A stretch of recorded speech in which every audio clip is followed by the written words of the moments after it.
জীবন কি একা? জীবনকৃষ্ণ যে ধরা পড়ল, তিনি এত প্রভাবশালী যে গ্রামাঞ্চলে বা মফস্বলে দাঁড়িয়ে দাঁড়িয়ে টাকা তুলে গেছেন। প্রশাসন জানতো না, পুলিশ জানতো না, অ্যাডমিনিস্ট্রেশন জানতো না, রাজ্যের সর্বোচ্চ পর্যায়ের নেতারা জানতেন না। এটা হতে পারে না। তার কারণ আলটিমেটলি এই জীবনকৃষ্ণরা মিডলম্যান হিসেবে কাজ করেন।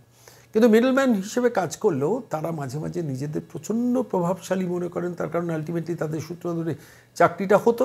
ফলত স্বাভাবিকভাবে মানুষ বিশ্বাস করে তাদের টাকা দিত, এবং সেই টাকাটা দেওয়ার ক্ষেত্রে পুলিশ প্রশাসন মাঝে মাঝেই আমার মনে হয় যে কোনো দিন তো জীবনকৃষ্ণকে গ্রেফতার করেনি। আজকে সিবিআই গ্রেফতার করেছিল, 13 মাস জেলে ছিলেন, সুপ্রিম কোর্টে গিয়ে জামিন হয়েছে, ইডি গ্রেফতার করলো। এবার হয়তো ইডির কাছ থেকে জামিন পাওয়ার জন্য হাইকোর্ট সুপ্রিম কোর্টে মুভ করা হবে। নির্দিষ্ট প্রভাবশালীরা পেছনে না থাকলে জীবনকৃষ্ণরা জীবনকৃষ্ণ হতে পারে?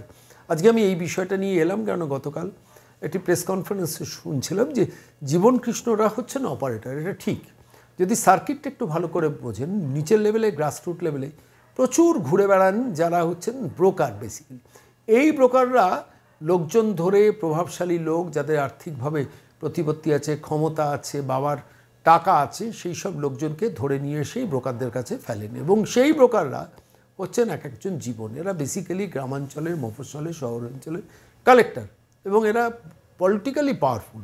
ধরুন জীবনকৃষ্ণ হচ্ছেন বিধায়ক, ফলত বিধায়ককে ভরসা করে আমি টাকা দিচ্ছি, এই যে কনফিডেন্সটা একজন মানুষের মনে তখনই আসে। একজন ব্রোকারের উপর কনফিডেন্সটা আসবে না। বিধায়কের কাছে গিয়ে আমি টাকা দিচ্ছি আমার একটা চাকরির জন্য। ফলত সেই বিধায়ক বা এই ধরনের রাজনৈতিক নেতারা যখন মিডলম্যান অপারেটর হন, এদের শক্তির উৎসটা কি? কারণ এদের পুলিশ ছোঁবে না, এদের অ্যাডমিনিস্ট্রেশন ছোঁবে না, হয়তো বা এদের থ্রু দিয়ে কারু চাকরি হয়ে যাবে। দুজনকে চাকরি করলে 20 জন টাকা দেবে। এবং আলটিমেটলি জীবনকৃষ্ণরা পাওয়ারফুল হন কারণ তারা সর্বোচ্চ পর্যায়ে গিয়ে টাকাটা ঠিকঠাক ইনামটা দেন। ফলত স্বাভাবিকভাবে সর্বোচ্চ পর্যায়ে থেকে একটা ইশারা থাকে নিচের লেভেলে প্রশাসনের মধ্যে, এবং প্রশাসন তখন এইসব এদের জীবনকৃষ্ণদের বিরক্ত করে না। ধরুন জীবনকৃষ্ণ এত কোটি কোটি টাকা তুলেছেন, পুলিশ জানতো না, পুলিশ অ্যাডমিনিস্ট্রেশনে কেউ জানতো না, কেন পুলিশ ব্যবস্থা নেয়নি? প্রশ্নটা করা দরকার। কেন পুলিশ তো আলটিমেটলি ট্যাক্স পেয়ার্স মানিতে তাদের মাইনেটা হয়।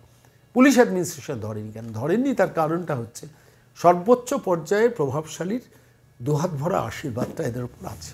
এটা নিয়ে গতকাল শুভেন্দু কথা বলছেন একটু প্রেস মিটে। আমার মনে হলো আজকে আপনাদের শোনানো দরকার। আসলে জীবনরা হচ্ছে কালেক্টর, মানে এই কালেক্টর কিন্তু সেই পুরোনো দিনের কালেক্টর, ডিএম, সেই পর্যায়ের কালেক্টর। এরা হচ্ছে মানি কালেক্টর। ফলে এই মানি কালেকশনটা যারা করেন, যত টাকা শেষ পর্যন্ত সর্বোচ্চ পর্যায়ে সে টাকাটা দেন, শেষ পর্যন্ত সেই লোকটি তত পাওয়ারফুল হয়। কালকে প্রেস কনফারেন্সে শুভেন্দু এই কাহিনীটাই বলছিলেন, আজকে সন্ময় স্পিক্সে আপনাদের শোনাব।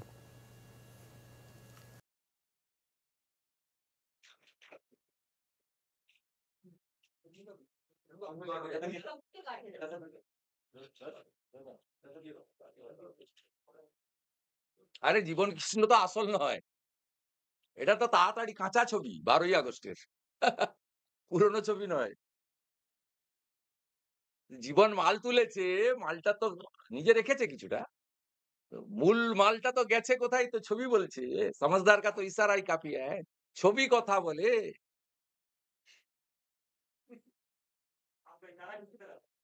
अरे पिक्चर देख लीजिए ना, समझदार का तो इशारा काफी है ना, पिक्चर तो बात कर रहा है इधर। यस, ये मेरा बात नहीं काकू।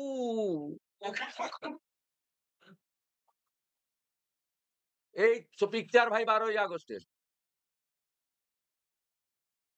12ই আগস্টের পিকচার। কি বৈঠক দিকুচু, সেখানে কি আলোচনা হয়েছে? আপনি তো ভিডিওগ্রাফি নয়, আলোচনা জানবেন কি করে? বকেয়া ছিল কিনা জীবনের কাছে, হিসাবপত্র হচ্ছিল কিনা আপনি বলবেন? কত তুলেছো, কত জমা দিয়েছো, কত বাকি আছে, সেই হিসাবও তো হতে পারে। কালকে ইডি অফিসে ঢোকার সময় জীবনকৃষ্ণ বলছেন যে বিজেপির চক্রান্ত, তাকে ফাঁসানো। ওটা তো বিকালে, সকালের ছবিটা দেখেননি? কাদামাখা, কি কষ্ট। ওই ছবিটা দেখেননি? সকালে কাদা মাখলো কেন? যদি রাজনৈতিক বন্দী হয়ে থাকে, ইডি যাবে, দরজা খুলে দিবে, বলে চলুন কোথায় নিয়ে যাবেন। কাদা মাখতে গেল কেন? এর আগে পুকুরে ঝাঁপ দিয়েছিল, এবারে नालाते झाँक दी। दादा, एक ही साल में दूसरी बार गिरफ्तारी हुई है जीवन कृष्ण शाह की। पहले ये जीवन कृष्ण शाह नहीं है, पूरा तृणमूल चोर है। ये रुपया उठाया, भतीजा को पास डाल दिया। He is one of the collector, hundreds of collector. Bengal में हंड्रेड्स ऑफ कलेक्टर है भतीजा का, including the Sujay Krishna Bhadra. They are collecting huge thousands of crores money from the unemployed youth. They cheated youth. उसको कमीशन मिला है फार केस में 1 लाख 2 लाख, लेकिन बाकी जो रुपया है वो यहां डाला है। चीफ मिनिस्टर चोर है, पूरा सरकार चोर है। ये कोई इंडिविजुअल जीवन कृष्ण शाह नहीं, पार्थ चटर्जी नहीं, पूरा सिस्टम चोर है। सिस्टम के खिलाफ भाजपा को लाइए, कोई सेंट्रल एजेंसी का जरूरत नहीं है। हम लोग पुलिस को देकर ही ये लोग को बर्बाद कर दूंगा कानूनी तरीके से। फेंक दिया। इससे पहले भी उन्होंने जो है बगल में जो था पानी जो पॉन्ड था वहां पे तालाब में भी फेंका था। 3 दिन लगे थे सीबीआई ऑफिसर को फोन खोजने में, और फिर एक बार उन्होंने वैसा किया। चोर क्या करेगा?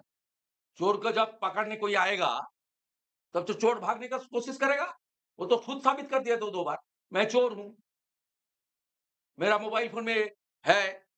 यहां भी बुआ भतीजा अरेस्ट हो गया, और बुआ कलेक्टर वो साइथिया में है। सब बुआ भतीजा का राज, पूरा बंगाल में बुआ भतीजा चल रहा है। টাকা চুরির অভিযোগ করলেন, সেটা একটু বাংলায় যদি বলেন। টাকা চুরির অভিযোগ দেখুন, পুরো ব্যবস্থাটাই দুর্নীতিগ্রস্ত। মুখ্যমন্ত্রী এই দুর্নীতিতে নেতৃত্ব দিয়েছেন।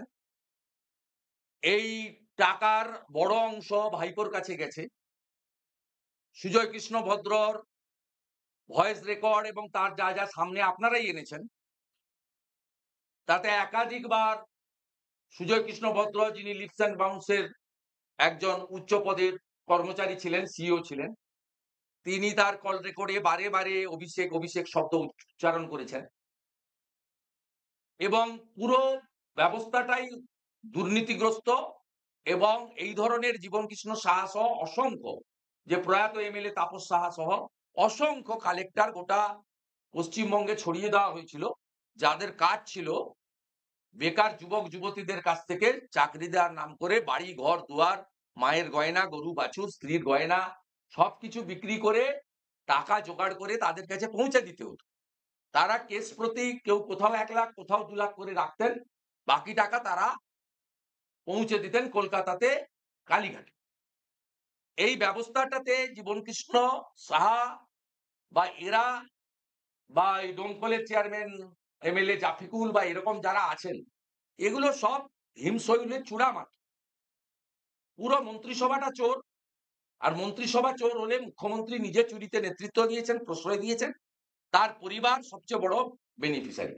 এর বাইরে কি আছে? এবং জীবন সাহা মুর্শিদাবাদ জেলা এবং বীরভূম জেলাতে একাধিক তৃণমূল এমএলএ-কেও সাব এজেন্ট হিসেবে কাজে লাগিয়েছেন। কান্দি, নবগ্রাম, খড়গ্রামের এমএলএরা তারা তালিকা তৈরি করে টাকা নিয়ে তারাও 1 লাখ 2 লাখ রেখেছেন, বাকি টাকা তারা জীবনের কাছে পৌঁছে দিয়েছে। অতএব পুরো সিস্টেমটা দুর্নীতিগ্রস্ত। আমি বাংলার মানুষকে বলবো, মার্চ এপ্রিল মাস 2006 আর কয়েকটা মাস পরে এত বড় সুযোগ আপনারা পাচ্ছেন, বেকার যুবক যুবতীদের বলবো দল বেঁধে আপনারা এদেরকে সরিয়ে দিন। আমরা পুলিশের মধ্যে দক্ষ আধিকারিকদেরকে খুঁজে বের করে আছেন, তাদেরকে দিয়ে এদেরকে সমূলে উৎপাটন করে দেবো। সমস্ত বেআইনি সম্পত্তি বাজেয়াপ্ত করব, অকশন করব, সরকারের ঘরে করব, এবং এরা বেরোতে পারবে না। এদের একদম root, sub root, deep root সবটাকে কাটা ভারতীয় জনতা পার্টি করবে, কমিটেড।